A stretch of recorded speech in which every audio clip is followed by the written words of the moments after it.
Түске дейін қызым ұйықтағанша үй пылесос ұстайын ба деп ойлап едім.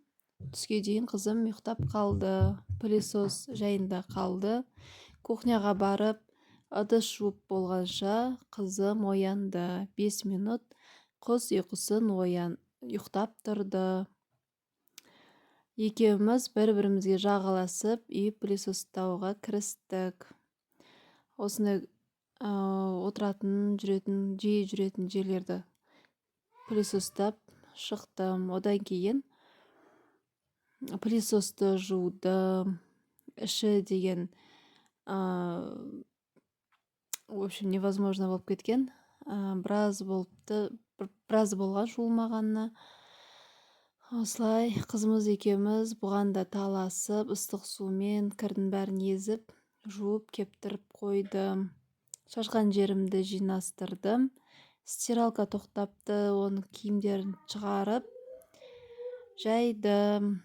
Осылай киімдерін барлығын тез жайып тұрсам, қызым ар итеріп, бер итеріп, қисайтып ойнап тұр.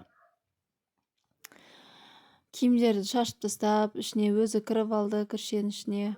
В общем, білгенін істеп жатыр. Қызымды алып ар жаққа апарып тастадым да, сиырларға суларын бердім. Осылай қолмен тасып бердім. Одан кейін үйге кірдім да, кешкі тамақтың қамына кірістім. Үлкен ұлым күреске жиналып жүр, ертерек шығара бердім. Осылай бос жасайын деп, капустаны турап, жаңағы қайнап тұрған суға капустаны салдым. Сүйек ештеңе салған жоқпын. Капуста, картошканы осылай құр суға пісіріп алдым да, піскен етім бар. Соны жаңағы бөлек турап қоямын. Ішіне сорпаға бөлек салам азаздан. Өйткені балалар ет жемейді, теріп тастайды. Қызымды кешке ұйықтатып, пештің күлін шығарып, көмір тасып, отымды жағып алдым да. Бір кісі көрші сметаник пирог пісіріп берші деп сұраған еді, заттарын әкеп берген. Осындай пирог пісірдім.